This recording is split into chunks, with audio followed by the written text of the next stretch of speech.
हर खबर आपकी नजर। केवी न्यूज चैनल में आपका स्वागत है। मैं ओमवीर सिंह, चीफ एडिटर। आज शिक्षा को लेकर मैं आपके बीच में आया हूँ।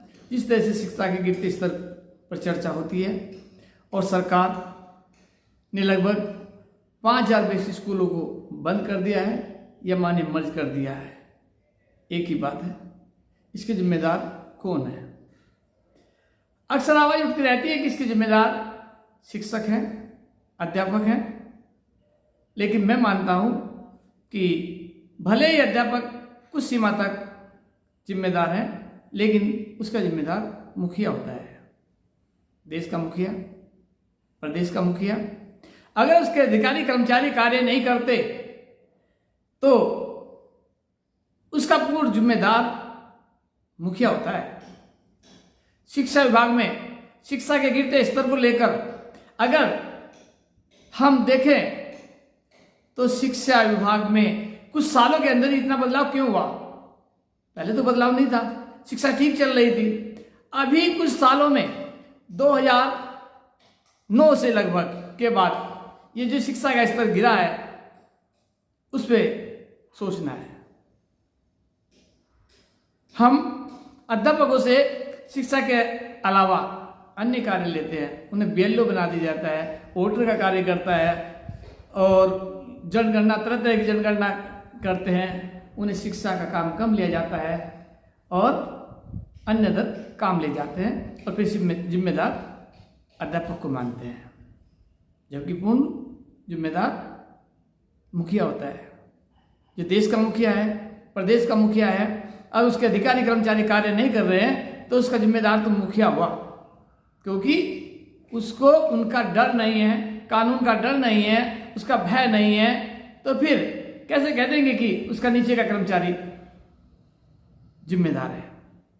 अगर भ्रष्ट है तो मुखिया भ्रष्ट है, बेईमान है तो मुखिया बेईमान है, क्योंकि उसी के इशारे पे सब कुछ होता है। अगर सरकार चाहे तो एक दिन में कर्मचारी और अधिकारी ठीक हो जाते हैं। आपने देखा होगा, बहुजन समाज पार्टी की जब सरकार आई, अधिकारी 9:30 बजे ऑफिस में मिलता था, 12 बजे तक सबकी सुनता था। और आज जब हम ऑफिस में जाते हैं तो ऑफिस में देखते हैं कि 11 बजे तक अधिकारी अपने कमरे में नहीं होता, अपनी ऑफिस में नहीं होता। वहां लोग आते हैं, चले जाते हैं। तो इसका जिम्मेदार कौन है? बात शिक्षा की हो रही है, मैं शिक्षा की बात करना चाहता हूं कि शिक्षा के जिम्मेदार कौन है। पहले 2009 से पहले, 2005 से पहले की बात करता हूं कि जब शासकीय अशासकीय स्कूलों में या बेसिक स्कूलों में बच्चों का रिजल्ट कम रहता था, प्रतिशत कम रहता था, तो उनके इंक्रीमेंट रोक दिए जाते थे, उनसे जवाब तलब किया जाता था। और आज किसी से कोई जवाब तलब नहीं किया जाता। क्यों नहीं किया जाता भाई? वो इसलिए नहीं किया जाता कि रिजल्ट 100% है। भले ही शिक्षक बच्चे में नहीं आती, बच्चा पढ़ना नहीं जानता, आ भी नहीं जानता, ABCD तक नहीं जानता, लेकिन वो फेल नहीं हो रहा है। क्यों नहीं हो रहा है भाई? शिक्षक जिम्मेदार थोड़ा ही है। पहले बच्चा फेल भी होता था। बच्चा जो पढ़ता है 2 रीजन से पढ़ता है। बच्चे के पास 2 डर होते हैं।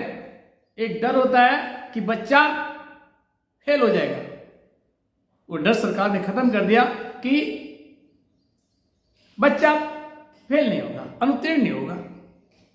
दूसरा, बच्चा डर से पढ़ता था, पीठ मार से। आपने बच्चे को किसी भी तरह की सजा पर भी पूर्ण रूप से प्रतिबंध लगा दिया। बच्चा स्कूल आए या ना आए, लेकिन बच्चा उत्तीर्ण हो रहा है तो बच्चा क्यों पढ़ेगा? बच्चा स्कूल क्यों आएगा? उसे पता है कि ना तो पिटेगा और ना ही तो अनुत्तीर्ण होगा, तो वो पढ़ेगा क्यों? अब मैं दूसरी ओर जाता हूं, अध्यापक की बात करता हूं। अध्यापक भी कहीं ना कहीं जिम्मेदार हो सकते हैं। जब बच्चा फेल नहीं होगा, अनुत्तीर्ण नहीं होगा, तो अध्यापक क्यों पढ़ाएगा? क्यों पढ़ाएं? फेल नहीं होना, अनुत्तीर्ण नहीं होना, बच्चे को पीट नहीं सकते, बच्चा डरता नहीं है, बच्चा सामने कर अध्यापक का सामना करता है, लेकिन हम उसके लिए कुछ नहीं करते, तो इसके जिम्मेदार हम कैसे हो सकते हैं? इसकी सरकार जिम्मेदार है, जो कानून जिम्मेदार है, जो अधिकारी बैठे हैं वो जिम्मेदार हैं। आप देखते हैं आगे जो आपका एबीसी होता है, खंड शिक्षा अधिकारी होता है, जब स्कूलों में आता था तो अध्यापक अपनी पूर्ण नई नई तैयारी करता था कि बच्चों को कुछ सिखाए, लेकिन आज उनका अधिकारी आगे पूछता है अध्यापक से, हेडमास्टर से, अरे तुम्हारी कागज पूरे हैं? हाँ जी कागज पूरे हैं, अध्यापक का जवाब होता है। तो फिर कहता है कोई बात नहीं, ठीक है। केवल अध्यापक की जिम्मेदारी इतनी थी कागज पूरे करने की, उसकी जिम्मेदारी पढ़ाने की थी।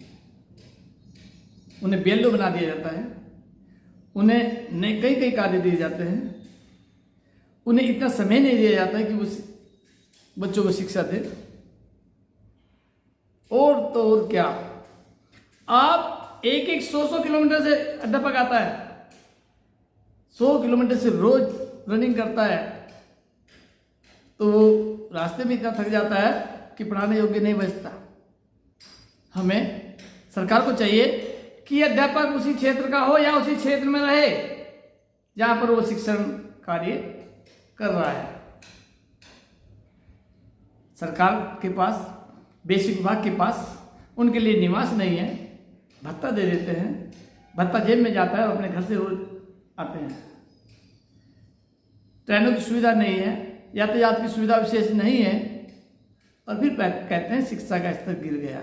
अरे आप सरकार चाहे, अधिकारी चाहे, आप अपना फोकस क्यों फाइलों पर रोक के रखते हो? अपना फोकस शिक्षा पर करिए और फिर कहिए शिक्षा क्यों नहीं है। मैं शासकीय इंटर कॉलेज की बात करता हूं, जहां कक्षा 6, 7, 8 के बच्चे जिनको सरकार निःशुल्क किताबें देती है। जुलाई चल रहा है, जुलाई खत्म होने वाला है, कंप्लीट उसकी पाठ्यक्रम की पुस्तकें नहीं आई, बच्चे परेशान हैं। क्यों है भाई? आप पब्लिकेशन को परमिशन दीजिए। पहले क्या पब्लिकेशन किताब नहीं देते थे? क्या अभिभावक खरीदते नहीं थे? उस हालत में खरीदते थे जब रोटी खाने के लिए पैसा नहीं था। और आज हर आदमी के पास ऐसी स्थिति नहीं है कि अपने बच्चों की किताब खरीद सके। मुझे एक अध्यापक ने बताया कि जो मिड डे मील ने जो शिक्षा के स्तर को गिरा है वो सबसे खराब है। एक स्कूल की बात करता हूँ, देवबंद क्षेत्र के स्कूल की बात। उस अध्यापक ने बताया कि मेरे स्कूल में 500 बच्चे हैं, बेसिक और जूनियर के। 500 बच्चों के लिए मिड डे मील तैयार करना, आप जानते हैं कि अगर किसी के घर में 500 आदमियों की बारात आ जाए तो आपको किस तरह की तैयारी करनी पड़ती है।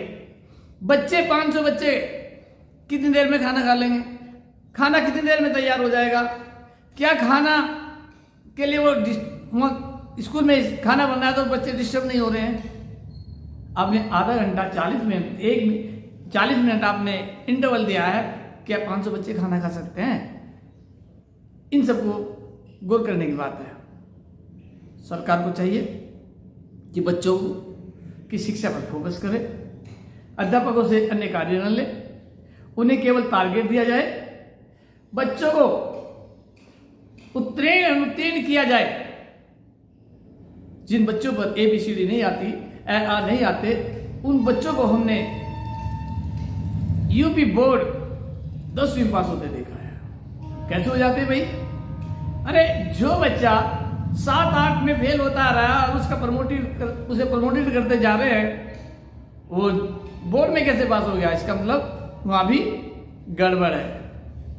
जब तक ये गड़बड़ रहेगी शिक्षा का स्तर सुधर नहीं सकता।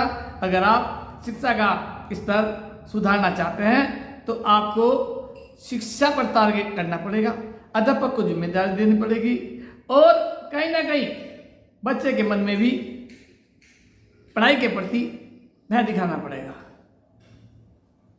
नहीं तो शिक्षा का स्तर ऐसे ही गिरता रहेगा। भले आप आज 5,000 स्कूल बंद करें बेसिक के, कल आप सारे स्कूल बंद करते हैं। शिक्षा के स्तर की बात करते हैं, शिक्षा बच्चे नहीं है, बेसिक स्कूल में बच्चे नहीं है। शिक्षा ने नियम बनाए उनको नियमों को दरकिनार कर दिया गया। प्राइमरी स्कूल के लिए 1 या 1.5 किलोमीटर के डिफरेंस पर, 1 या 1.5 किलोमीटर के अंतर पर दूसरे प्राइवेट स्कूलों को परमिशन देने की अनुमति थी। और आज हम 200 मीटर पे, 500 मीटर पे प्राइवेट स्कूल खोल ले। जूनियर स्कूल को 3 किलोमीटर के डिफरेंस पे, 3 किलोमीटर के अंतर पर प्राइवेट स्कूल को मान्यता देने की परमिशन थी। और आज हम 500 मीटर पे 2 स्कूलों को मान्यता दे रहे हैं। और हम पूछ रहे हैं कि बेसिक में बच्चे क्यों नहीं है, क्यों उनकी संख्या घट रही है। आप अपनी कमी नहीं देख रहे कि आप क्या कर रहे हैं, सारे नियमों को दरकिनार कर रहे हो। आप जो नियम बनाए उन्हें फॉलो करिए, तब आप कहिए कि हाँ भाई शिक्षा का स्तर गिर रहा है। अगर किसी साथी को कोई सुझाव देना है तो आप केबी न्यूज चैनल पर सुझाव दे सकते हैं। 7037-5042। जय हिंद। हर खबर आपकी नजर।